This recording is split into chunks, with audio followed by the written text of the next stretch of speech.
Audio Jungle.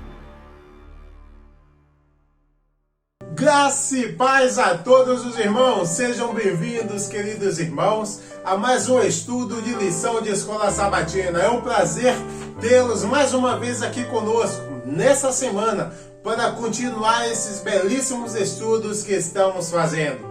Que a paz de nosso Senhor esteja com cada um de vós. Queridos irmãos, vamos neste momento, antes de qualquer coisa, pedir a direção de Deus para que todo o trabalho que aqui vai ser feito seja para a sua honra e sua glória. Então te convido, querido irmão, onde quer que esteja, para junto conosco aqui podermos nos unir em oração. Oremos comigo.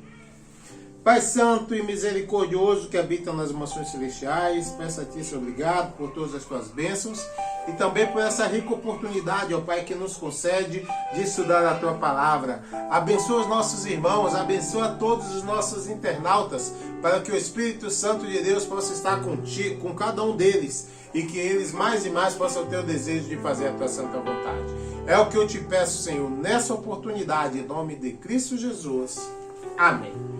Agora sim, queridos irmãos, estamos aptos para abrirmos as nossas lições e aí estudarmos a palavra do Senhor. Mas antes de qualquer coisa, nada mais, nada menos, eu peço a tua colaboração para que compartilhe esse vídeo, para que deixe o seu joinha, a sua curtida e compartilhe mais e mais com outras pessoas, principalmente assuntos como esse que é de suma importância. Que Deus te abençoe e que o Espírito Santo de Deus já te ajude a trabalhar neste momento para compartilhar esse vídeo. Amém, irmãos? Que bênção! Agora, irmãos, a lição de hoje é a lição 19, para o sábado 8 de maio de 2021, que tem como título O Chifre Pequeno. A gente, irmãos, já vem estudando aí, principalmente aí, a gente já estudou sobre a estátua de Nabucodonosor, que se dividia ali naqueles 4 reinos, e a pedra que descia do céu, que era o reino de Deus, já falamos sobre isso. Agora, irmãos, estamos falando do sonho que teve Daniel, que teve os 4 animais. E nesses 4 animais chegamos em um específico, que é o 4º animal, um animal tenebroso, horrível, que não dava para descrever, e na sua cabeça tinha 10 chifres. E dentro desses 10 chifres, um chifre se levanta e derruba 3 reinos. E é coisas que a gente deve estar entendendo. E hoje a gente vai falar desse chifre, que era menor, e se levanta e derruba esses 3. Vamos comigo, venha comigo, irmãos. A introdução dessa lição diz assim: eis que entre eles subiu outro chifre pequeno, e eis que neste chifre havia olhos, como de homem, e uma boca que falava grandes coisas. Daniel 7, versículo 8. Viu, irmãos? O interessante nesse ponto aqui, porque é importante falarmos disso, principalmente desse chifre pequeno, que é um poder, todo mundo sabe, e esse chifre, quando se levantasse, ia derrubar outros 3. Quais são esses 3 reinos que cairiam? Era ali, vamos ver se a gente se lembra, os Éudalos, os ostrogodos e os vândalos. Esses que cairiam quando este chifre pequeno se levantasse. E por que esses 3 cairiam? Porque esses 3 eram de uma ramificação ariana e era contra principalmente aí as ideias e atitudes eclesiásticas que fazia ali aquele grande poder. E vamos lá, meus irmãos, a entender um pouco mais sobre esse assunto. O primeiro subtítulo diz dessa maneira: um chifre com olhos e uma boca. E a primeira pergunta diz assim: considerando que os 10 chifres eram potências políticas, que o único poder poderia ser descrito como diferente aos anteriores, quão poderoso seria o poder papal? Irmãos, para nos ajudar com essa pergunta, eu quero ir ali diretamente a São Paulo, com os nossos irmãos Hilder Bazan e Natália Nascimento Bazan, que vai colaborar conosco nessas respostas. Irmãos, é com vocês. Olá, meus queridos irmãos, que a graça e a paz de nosso Deus esteja com cada um de vocês. É um privilégio para nós novamente estar aqui compartilhando um pouquinho desta linda lição da Escola Sabatina e agradecemos ao irmão Wilton novamente por esta oportunidade. Eu estou aqui juntamente com meu esposo, o irmão Hilder Bazan. Olá, boa noite. E nós vamos continuar falando agora sobre o chifre pequeno. Nós temos falado um pouquinho na lição passada e nós vamos dar continuidade e entender um pouco mais o que seria, ou seja, quem seria este chifre pequeno. Considerando que os 10 chifres eram potências políticas, que único poder poderia ser descrito como diferente aos anteriores? Bem, como já foi mencionado, né, estamos falando do chifre pequeno e este é um poder que surge e Daniel 7:24 afirma que este era um reino que se levantará e o qual seria diferente dos primeiros, ou seja, seria maior, não seria igual e este poder ou esta potência não teria um poder somente político, senão que seria diferente porque ele abrangeria também o aspecto religioso, ele teria domínio no mundo religioso. Então, nós vemos que este reino era totalmente diferente, porque os outros reinos eram poderes governados por reis, mas este era governado por um pontífice. Então, falando diretamente, nós podemos dizer que este poder era o poder papal, né? O poder papal o qual submetia aos reinos que lhe eram opositores e os reis e os imperadores que tinham que acatar os decretos deste pontífice, e o qual o reino que não se submetia a eles o destruía. Então nós vemos que o poder desta potência, deste chifre, era grande e mostrava então uma aparência maior que seus companheiros, né? E ele nasceu pequeno, mas ele derrubou os reinos e se fez diferente dos seus companheiros. Então, falando aqui do papado, a nota diz assim: o papado se tornou o déspota do mundo. Reis e imperadores curvavam-se aos decretos do pontífice romano. Então, eles estenderam seus domínios a todos os reinos da terra. Exatamente, e eu quero complementar essa informação falando, como nos diz o subtítulo dessa primeira pergunta, um chifre com olhos e uma boca. E esses olhos era de um homem, ou seja, um homem utiliza os olhos para quê? Para observar bem. Nós temos esse privilégio, então nós observamos bem através dos olhos. E a boca era uma boca que falava com arrogância, com insolência, jactancioso, e falava de uma forma espantosa. E este Papa, pelo fato de se sentir assim tão arrogante, tão poderoso, ele cometeu um erro gravíssimo, né? Aqui na notinha vem falando algo que seria totalmente o oposto que o nosso Deus faria quando nós vamos até a Ele pedir perdão. Que nós temos um Deus maravilhoso. Quando nós nos arrependemos de algo que temos feito, então Ele está disposto com todo amor e carinho a nos perdoar, a dar um apoio, a mostrar um amor enorme que Ele tem para conosco. E aí fala que um imperador alemão, Henrique IV, foi então até Gregório para pedir perdão a ele por algo que ele fez. E ele foi juntamente aí com seus oficiais e também juntamente com a sua esposa. Porém, quando ele chegou até este local que se encontrava o Papa, disse que eles deixaram ele num pátio bem externo, onde fazia muito frio, e ele ali ficou com a cabeça descoberta, descalço e miseravelmente vestido. E esperou a permissão do Papa a fim de ir até a sua presença. Ou seja, ele teve que se submeter a um sacrifício, a sofrimento, para que realmente ele pudesse obter o perdão. Olha que tratamento totalmente oposto nós temos aqui, que nós temos um Deus maravilhoso. Nós temos um Deus que doou o seu Filho, que veio aqui até a terra para nos mostrar uma forma imensa de amor, uma forma imensa de perdoar.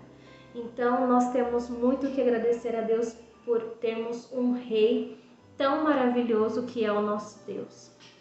Então nós vemos, né, como era esse poder papal, que era um reino déspota, né, cruel, que não tinha nenhum tipo de compaixão com as pessoas ou com quem estava baixo do seu domínio, né? Eles faziam o que eles queriam. O Papa se sentia superior até Deus. Então ele se sentia com esse direito de humilhar as pessoas e castigar as pessoas. Então aqui já a segunda pergunta está dizendo como foi que esses impérios, está perguntando o que esse reino fazia com os poderes que eles eram opostos. Amor, você pode explicar um pouco o que aconteceu com os 3 chifres que ele eram um obstáculo? O que simbolizavam esses 3 chifres? Eles foram então arrancados, eles foram destruídos, esses três chifres. E esses 3 chifres, eles representavam os Herúluos, os Ostrógodos e os Vândalos. E eles foram retirados, porque eles tinham uns ensinamentos, eles não aceitavam, na verdade, os ensinamentos e os ensinos que o Papa estava colocando, né, naquela ocasião. Então, eles foram retirados, eliminados. Isso acontece hoje também, quando há pensamentos, quando há religiões ou quando há poderes, né, que se tornam obstáculo, que podem atrapalhar o progresso, ou seja, o crescimento tanto do poder político, assim como também do poder religioso. E esse chifre, então, este chifre também, aqui na outra pergunta, disse que indicam as palavras olhos como os de homem e boca, né? A irmã Natália já falou um pouco. Então, nós vemos que esses são atributos, digamos, de um homem, né? Como de homem, diz assim. Então, nós vemos a inteligência, a astúcia que este poder tinha para controlar, para dominar os seus inimigos, né? Os olhos significa que eles eram atentos a todos, estavam atentos a todos, então nada passava desapercebido por seu domínio. Então tudo tinha que ser passado por eles. E diz que, nós vimos atrás que os reis e os imperadores se submetiam, e quem não se submetia, eles os destruíam. Por isso está simbolizado pelos 10 chifres, que em um determinado momento da visão surge esse chifre pequeno, destrói os 3 chifres e ele cresce e fica maior que os seus companheiros, mostrando assim que o seu poder seria totalmente diferente e mais abrangente que os outros reinos da Terra. Nós vamos saber um pouco mais nas próximas perguntas. Então, damos aqui por encerrado as 2 primeiras perguntas, e que Deus possa abençoar para que possamos aprender muito mais de sua palavra. Muito obrigada pela oportunidade. Obrigado, fiquem com Deus.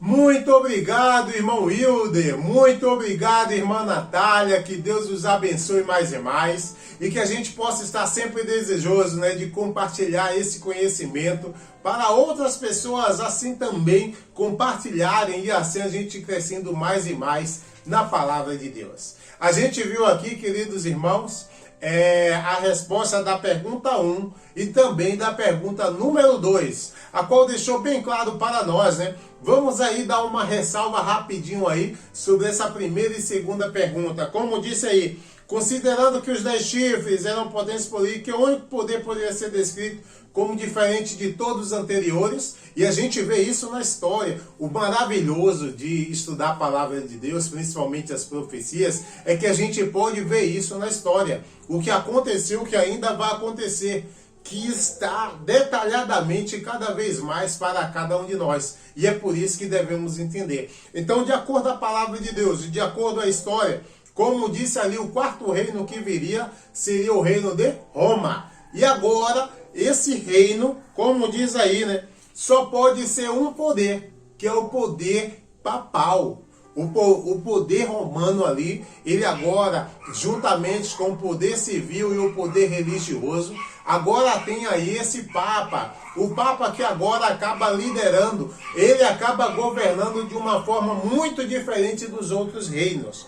O papado era um governo eclesiástico, governado, antigamente era governado apenas pelos reis e imperadores. Só que esse poder romano, ele é governado de uma forma muito diferente. Era pelo poder eclesiástico, ou seja, um pontífice, que ali ele acabava organizando tudo, ali dentro de Roma. E ele acaba trabalhando desde aí. É um poder eclesiástico governado por um governador, ou seja, pelo pontífice, que outros reinos e reis que antigamente serviam era unicamente por eles, ou seja, apenas pelo poder civil. Só que nesse poder é um pouco diferente. É o poder eclesiástico com o poder civil, ou seja, é o papado que se levanta e derruba os três reinos. E diz mais, quão poderoso seria esse poder papal? A gente sabe, né, queridos irmãos, vocês aí que estudaram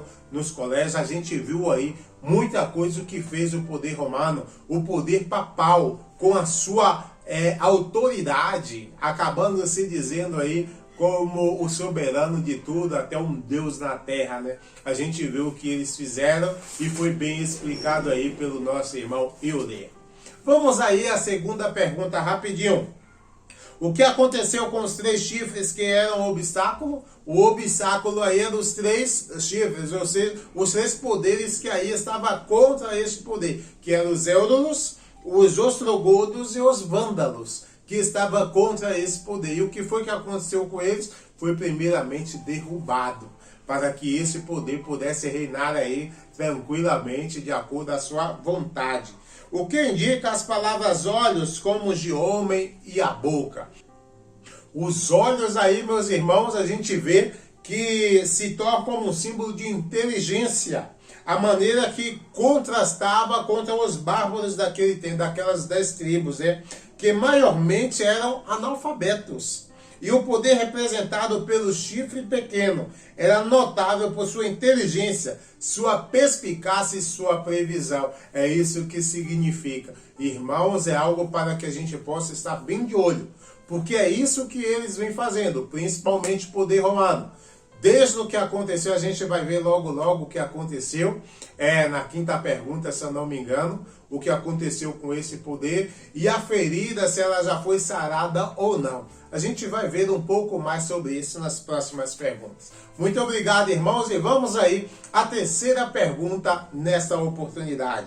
A terceira pergunta, com o segundo subtítulo, diz assim: pronunciando blasfêmias. E a terceira pergunta desta maneira: contra quem lutaria este poder e conquistaria? No que consistem suas blasfêmias? Irmãos, vamos ver a quem se refere e quem vai nos ajudar com essa pergunta. Eu quero ir agora lá para Curitiba com a nossa irmã Valentina Gidar, que vai colaborar conosco. Irmã Valentina, seja bem-vinda. A paz do Senhor. Saúdo a todos os irmãos com a graça e a paz do Senhor. Um feliz sábado para todos. Sou muito agradecida a Deus por este privilégio de poder estudar a palavra de Deus convosco, de responder a pergunta número 3 desta lição que tem como título O Pequeno Chifre. Estamos estudando lições muito importantes e esta lição trata de um dos poderes que esse pequeno chifre aparece na cabeça de um animal muito feio. Tem 10 cornos, 10 chifres, e para surgir este chifre pequeno destrói 3 chifres, 3 reinos para ele surgir. É pequeno, mas é poderoso. E tanto antigamente teve muito poder e hoje em dia também tem seu poder e ainda mostrará mais poder pela frente. Com a permissão de Deus, tudo isso devemos entender que é Deus que está permitindo tudo isso. Eu queria antes falar sobre onde fica hoje, por assim dizer, a sede desse pequeno chifre, que é o Vaticano, não? Porque este pequeno chifre representa a Roma papal E hoje é o Vaticano. O Vaticano fica em Roma, que é a capital da Itália, e tem um território à parte. São 44 hectares, que representa 440 mil metros quadrados. Tem aproximadamente 1.000 habitantes no Vaticano. A sede do Vaticano está, digamos, esse território pertence à Igreja Católica e ao Vaticano desde 11 de fevereiro de 1929, digamos, após a Primeira Guerra Mundial, que tem esse território específico para o Vaticano. É um Estado eclesiástico, teocrático e monárquico. Isso queria também informar. Agora te vou responder a pergunta. Disse que contra quem lutaria e conquistaria, não?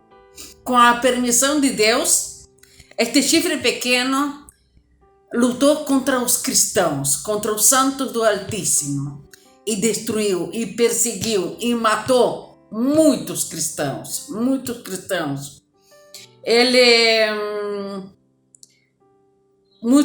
foram proscritos. Se pagava pela cabeça de um cristão. Digamos, se você encontrava um cristão e tinha vontade de ganhar uns trocadinhos, por assim dizer, então você entregava esse cristão para as autoridades, para os católicos, e então te davam dinheiro pela vida desse cristão. Mas esse chifre pequeno não somente perseguiu, matou, destruiu o santo do Altíssimo. Ele também, esse chifre pequeno também, proferiu muitas blasfêmias. Diz que falou palavras contra o Altíssimo, palavras duras, porque esse chifre pequeno tinha olhos e boca e falava palavras com poder. Então ele proferiu palavras contra o Altíssimo. Ele também mudou o tempo e a lei. Sabemos que a lei de Deus foi mudada pelo Constantino, mudado os tempos, digamos, o domingo pelo sábado. E também este chifre pequeno, ele se dá o nome de pai, mas Jesus falou que a ninguém podemos chamar de pai, somente a Jesus. Ele se acha a cabeça visível da igreja, ele se chama Vicário Filidei, mas tudo isso com a permissão de Deus. E para o futuro sabemos, irmãos, que ele ainda fará muitas coisas terríveis. Cada um de nós devemos estar preparado para o que nos espera. O Senhor abençoe sua palavra. Amém. Muito obrigado, irmã Valentina, pela tua presença aqui conosco, depois de bastante tempo, mas que agora, com a graça de Deus, está aqui agora colaborando conosco. Que Deus te abençoe. Irmãos, a irmã Valentina deixou bem claro aí quem é esse poder, aonde se situa, até os habitantes que ali existem. Meus irmãos, a irmã veio cheia de detalhes falando sobre esse assunto e falando o que eles vieram fazer, como diz, né?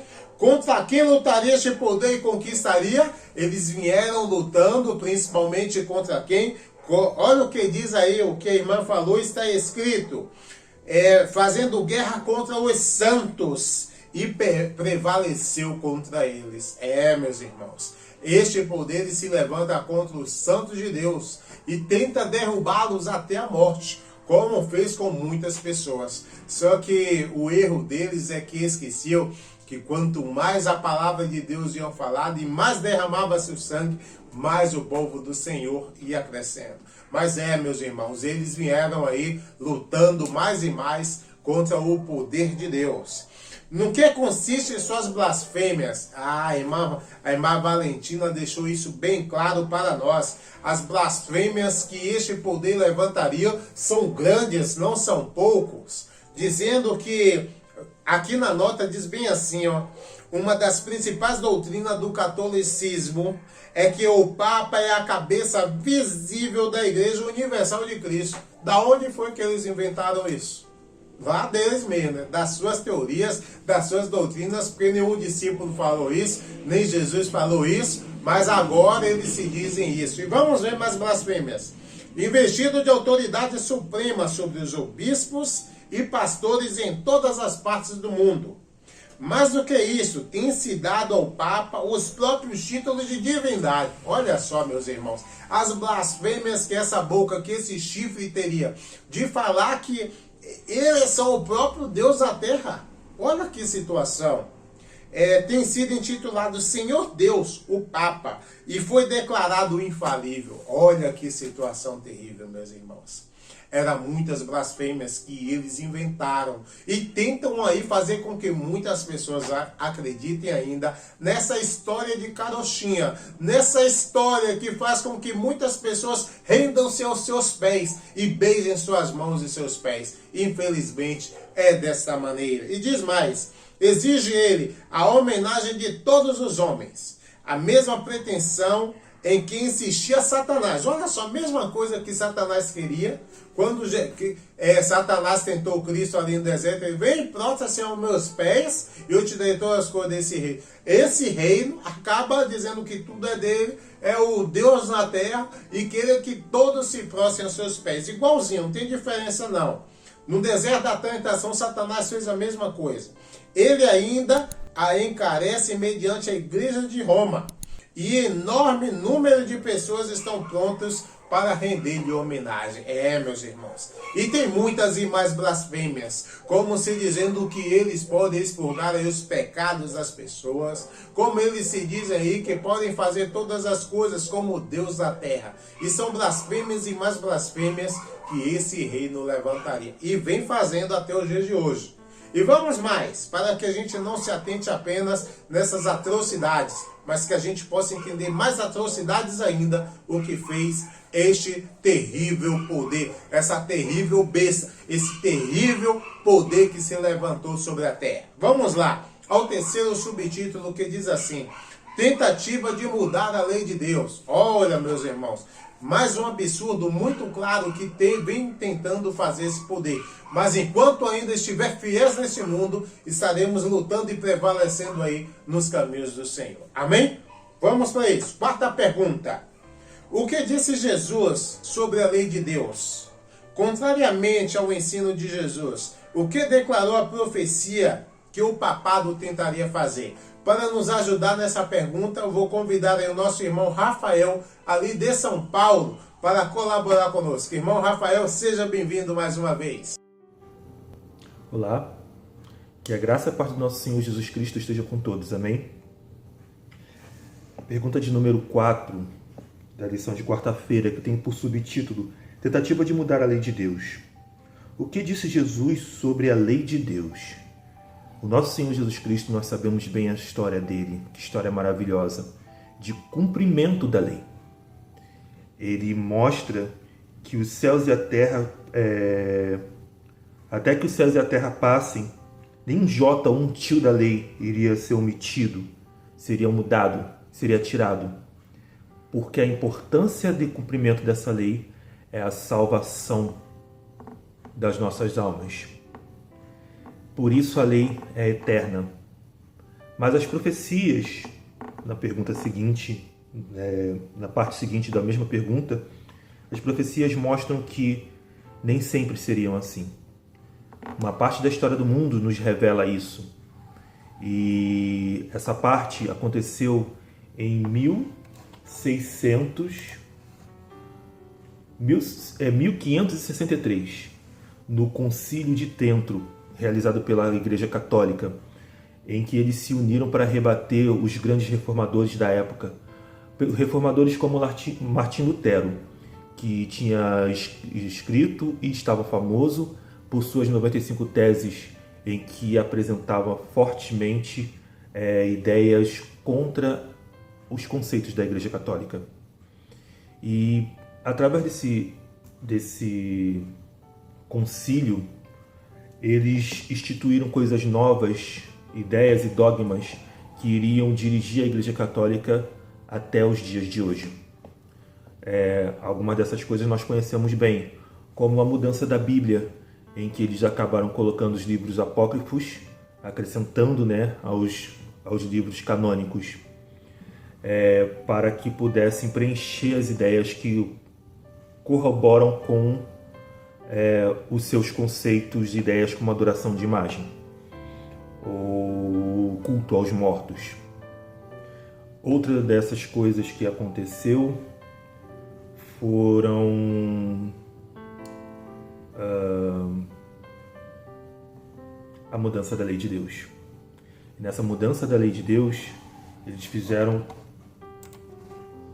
os seguintes pontos. Eu não vou falar sobre os 10 mandamentos que conhecemos em Êxodo 20, porque nós já sabemos de cor, mas vou mostrar só o ponto da profecia, né? Eles mudaram do terceiro mandamento, que fala sobre não tomar o nome do Senhor teu Deus em vão.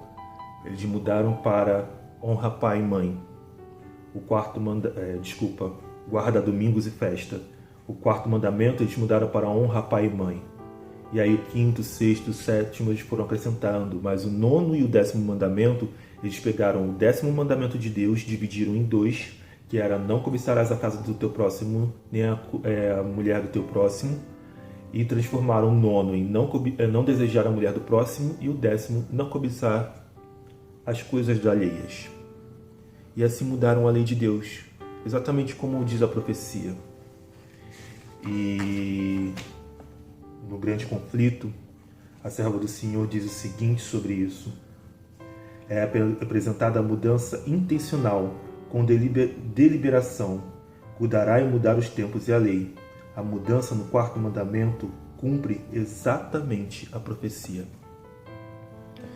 A lei que mostra que nós somos filhos do Altíssimo, criaturas dele, é o 7º mandamento. É o quarto mandamento. Amém? E esse é o mandamento que nós devemos guardar e cumprir e anunciar às nações, para que esses possam saber qual o tamanho da importância da salvação e qual o tamanho da lei de Deus no ponto de nossa salvação. E sabe qual é? Que através dessa lei, Cristo pôde vir e morrer por nós e nos salvar. Não podemos negar a lei que mostra que nós temos um Salvador. Vivamos para isso, para pregar e anunciar o Evangelho completo do nosso Deus. Deus abençoe a todos.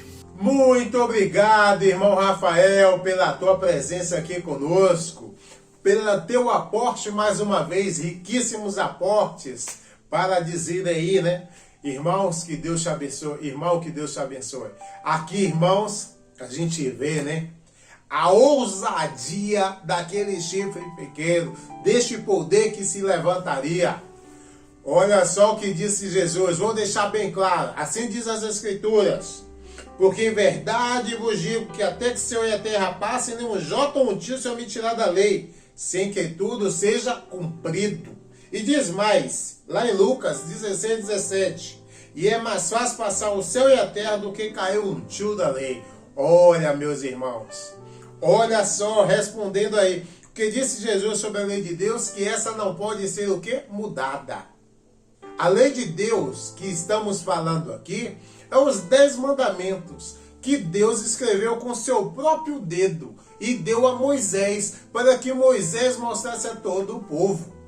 E isso, meus irmãos, este poder, esse chifre aí, esse poder ele vem tentando mudar a lei de Deus. E na verdade mudou porque a maioria das pessoas hoje acaba seguindo as leis que eles mudaram. Eles aí, como foi bem descrito aí pelo nosso irmão Rafael, tiraram o 2º mandamento, e o 2º mandamento diz o quê? Não farás para ti imagem de esculturas.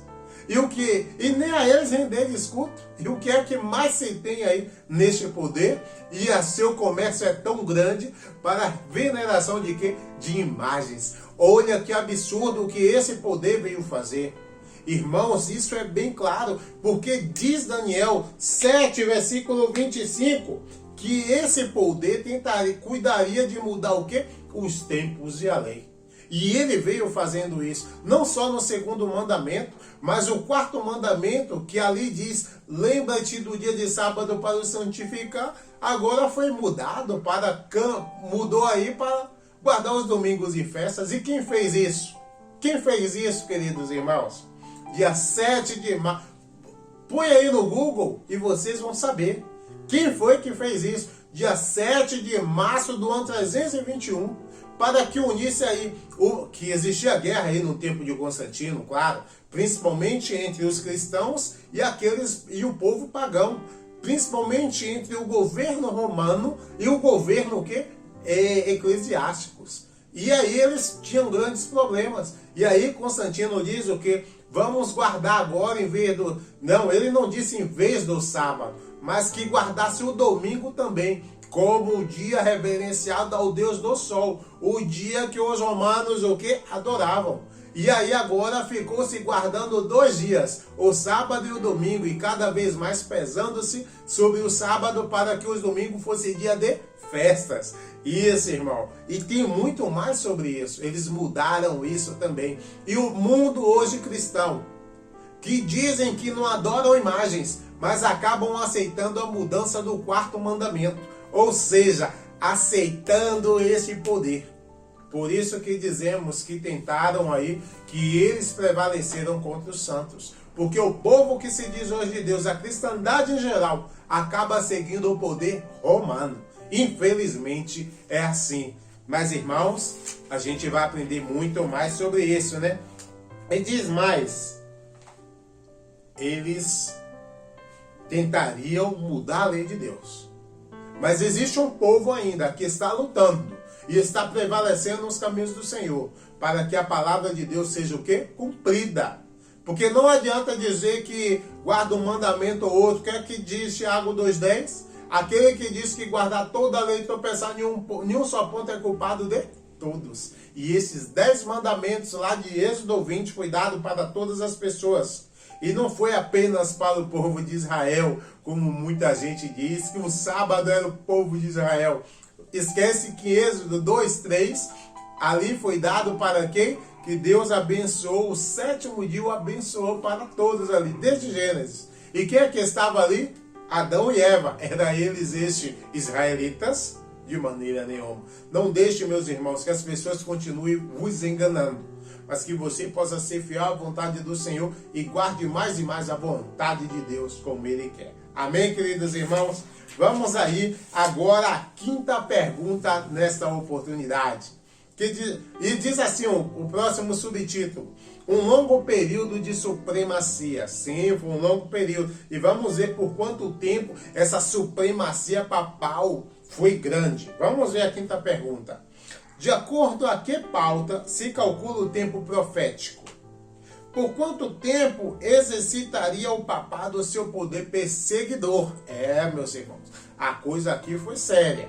E quem é que vai nos ajudar aí com essa resposta? Eu quero convidar aí o missionário Kaique Gomes, ali diretamente do Peru, que vai colaborar conosco nessa resposta. Irmão Kaique, é contigo. Que a paz de Deus esteja em vossos corações. Meu nome é Kaique Gomes e para mim é uma alegria, uma vez mais, apoiar o programa de Escola Sabatina, respondendo à pergunta de número 5. Disse assim: de acordo a que pauta se calcula o tempo profético e por quanto tempo exercitaria o papado o seu poder perseguidor? Bom, na profecia, um dia representa um ano. Na Bíblia temos algumas passagens que nos ajudam a entender que o princípio de interpretação do dia a ano é válido, ou seja, que quando se fala em dias, corresponde a um tempo que se desenvolve em ano. Dias, ano. Nos livros de Daniel e Apocalipse encontramos o mesmo período, do mesmo tempo, referenciado de 3 maneiras diferentes. Na lição, a pergunta 5 tem alguns versículos que vem falando de 1260 dias, de 42 meses e meio tempo. É importante compreender que o princípio bíblico do dia a ano pode ser usado muitas vezes na descrição profética para decifrar os tempos e os sinais que Deus quer que conhecemos, para que assim possamos estar preparados para o tempo do fim. Em Apocalipse 11 e 12 encontramos 1260 dias, e em Apocalipse 11 e 13 encontramos 42 meses. E em Daniel, capítulo 7, versículo 25, e Apocalipse 12, 14, encontramos o tempo, tempos e meio tempo. Então, um ano bíblico e profético consiste em quê? Consiste em 360 dias, como equivalente a 30 dias por 12 meses, é um tempo igual a 360 dias. 2 tempos igual a 720 dias. Meio tempo é igual a 180 dias. Somando, seria um total de 1260 dias. Então, na profecia bíblica, um dia simbólico é equivalente a um ano literal. Um ano tem 360 dias, calendário hebreu, ok? Então, 360 dias simbólico é equivalente a um ano literal, ok? Então seria 1260 dias igual a 1260 anos, ok? Anos literais e dias simbólicos. O papado tem um poder predeterminado por Deus em sua primeira fase de 1260 anos. No ano 538, quando o terceiro chifre de oposição foi arrancado, é o momento do início desse tempo profético, porque naquele ano as vitórias espetaculares dos exércitos de Napoleão na Itália colocaram o bispo de Roma, ou hoje conhecemos como Papa, à mercê do governo revolucionário francês. Então, por ordem de Napoleão, o general Barthel entrou em Roma e proclamou que o regime político do papado havia acabado e levou o Papa ou bispo a prisioneiro para a França, onde morreu no exílio. Então, no ano 538, início da supremacia papal. E no ano 1978, fim da supremacia papal e também começo do tempo do fim.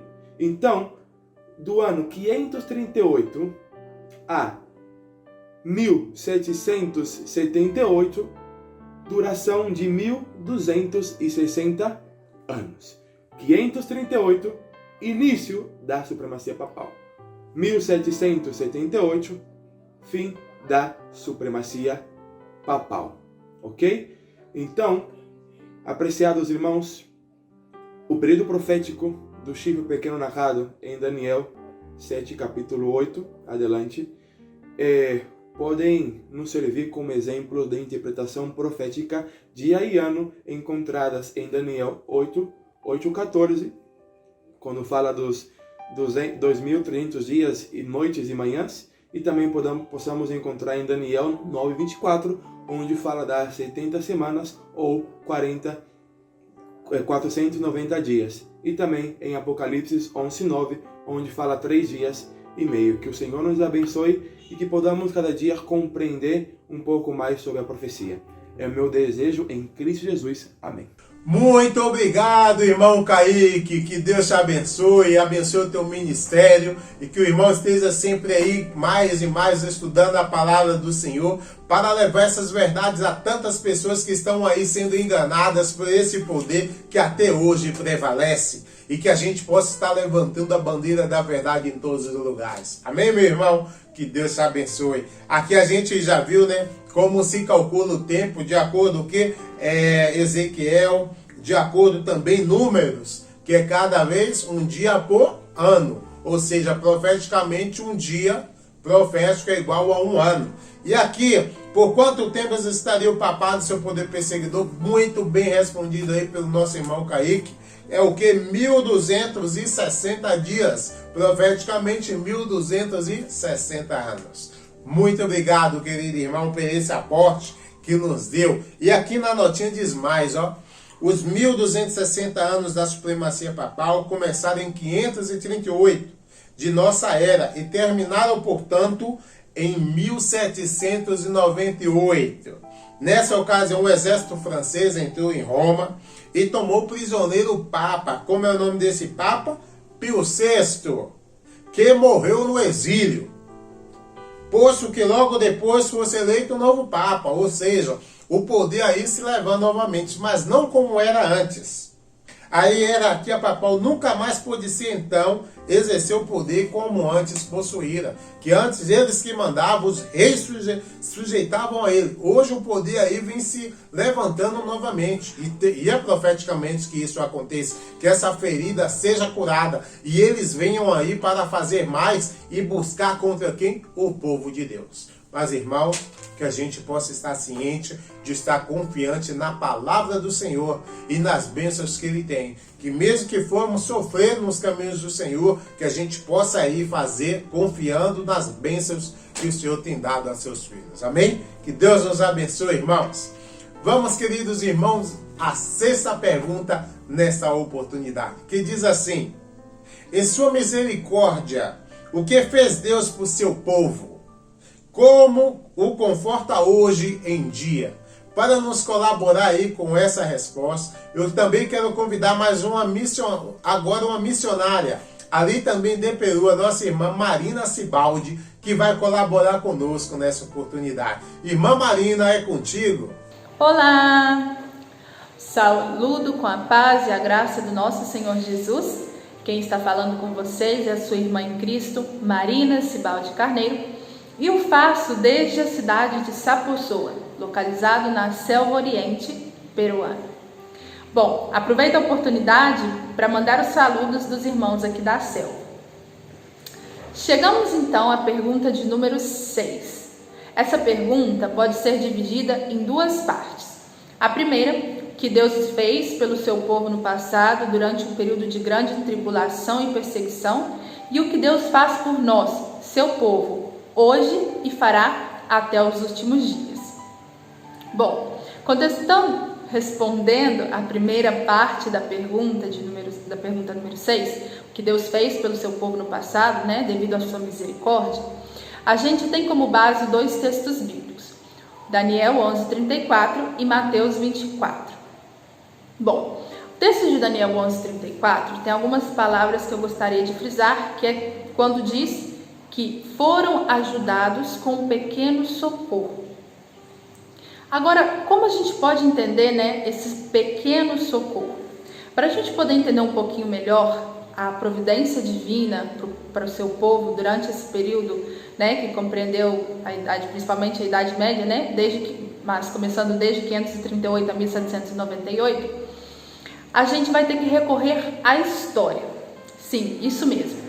Se meus companheiros de seminário vão se lembrar que uma vez, quando a gente estava estudando profecia, um professor nos fez decorar a seguinte frase: a profecia é a história pré-dita e a história é a profecia cumprida. Sendo assim, a história muitas vezes nos ajuda a entender bastante coisa das profecias. E quando a gente olha para a história dentro desse período de tempo, a gente vai encontrar pelo menos 3 ocasiões que são vistas como socorro divino. A primeira é uma terra. Sim, o Senhor utilizou uma terra como socorro para o seu povo durante esse período tão terrível para os cristãos. Estados Unidos da América, no grande conflito chamado de América, a Terra da Liberdade, foi o refúgio de muitos cristãos durante a Idade Média, a época da Santa Inquisição, onde eles encontraram refúgio, um lugar tranquilo, onde eles pudessem adorar o seu Deus sem correr risco de vida. O segundo socorro pequeno socorro que a gente pode citar aqui, é a mesma reforma protestante.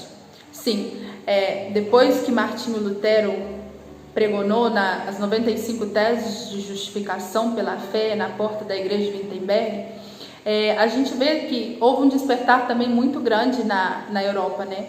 Então, onde vários cristãos que de repente se sentiam solitários encontraram alento e força para seguir lutando, estendendo a bandeira da verdade. Um terceiro socorro é uma catástrofe natural. Sim, o grande terremoto de Lisboa, que ocorreu no ano de 1755, foi visto também como um pequeno socorro para o povo de Deus, já que o foco da perseguição dos cristãos foi tirado devido à devastação causada por esse terremoto, e também porque houve um líder do governo português que ajudou a terminar com a Inquisição. O nome dele era Sebastião José de Carvalho e Melo, né? Cabeça do governo português. Ele fez uma pressão aí para acabar com a Santa Inquisição. E isso fez com que a Santa Inquisição terminasse quase 4 décadas antes de 1798, cumprindo o que fala em Mateus 24, onde fala que se aqueles dias não fossem abreviados, nenhuma carne se salvaria. Bom, agora o que Deus faz por nós hoje, né? É o segundo texto que a gente tem como base em Daniel 7, que aí vai descrevendo toda a cena do juízo, né? Mas que no final fala da derrota do inimigo dos cristãos, da derrota definitiva de Satanás. Bom, essa eu acho que é a maneira como Deus conforta o seu povo hoje, né? Dando a certeza dessa vitória, dando a certeza de que todas essas coisas ruins um dia terão o seu final. E de acordo com o que estamos vendo, com os sinais que estamos vendo, o fim está mais próximo do que imaginamos. Sabe, eu sei que de repente, às vezes é desanimador o quadro, a sua vida, né? De repente as circunstâncias estão muito difíceis. Mas não desista. Se a sua cruz está parecendo muito pesada, olhe para a cruz de Cristo. Caminha mais um pouco, porque Cristo prometeu voltar para buscar a mim e a você.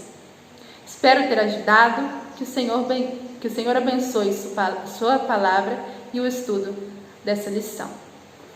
Tchau. Muito obrigado, irmã Marina, pela tua colaboração. Que Deus te abençoe mais e mais, para que você possa ter o desejo de estar sempre ajudando na obra do Senhor, assim como nós devemos, que temos ciência que aceitamos a Cristo Jesus, levar esse evangelho a outras pessoas. Que Deus te abençoe, irmã. E aqui, meus irmãos, a misericórdia que Deus fez, o que foi que Ele fez aí para que não fosse 1260 anos sofridos, ou seja, os dias, como respondeu a nossa irmã, foram aí diminuídos, foram acortados. Um pequeno socorro veio para o povo de Deus. E como conforta hoje em dia, muito bem respondido aí a nossa irmã Marina, o que deixa muito bem claro, né? E o filho do homem, e dirigiu-se ao ancião de dias, e o fizeram chegar até ele. E foi-lhe dado o domínio, a honra e o reino, para que todos os povos, nações e línguas o servissem. O seu domínio é um domínio eterno, que não passará. Meus irmãos, essa é a bênção que eu e você devem estar tendo. Essa é a confiança que nós devemos ter mais e mais. Que o reino que está profetizado pela palavra, ele vai se levantar. E já se levantou. E eu e você possamos crer nesse poder para fazermos mais e mais a vontade de nosso Pai que está nos céus. Amém? Que Deus nos abençoe, queridos irmãos. E agora, irmãos, vamos à última pergunta nessa oportunidade. E o último subtítulo que diz assim: o tempo do fim. E a 7ª pergunta diz dessa maneira: para onde dirigiu o Senhor a atenção do profeta? Meus irmãos, essa respondo para vós. Ali como diz Daniel 7, 26 e 27. Mas o juízo será estabelecido, e eles tiraram o seu domínio. Sim, para os destruir e para o desfazer até o fim. Lembra, irmãos, naquele sonho que Nabucodonosor teve, que ali veio a cabeça que representava ali Babilônia, Veio ali o peito e os braços, que representavam ali os medos e os persas. Veio o terceiro poder ali, o terceiro metal da estátua, que representava ali a Grécia. Depois vem as pernas de ferro, que se representava a Roma. E depois, e no final desse pé, né, era ferro misturado com barro.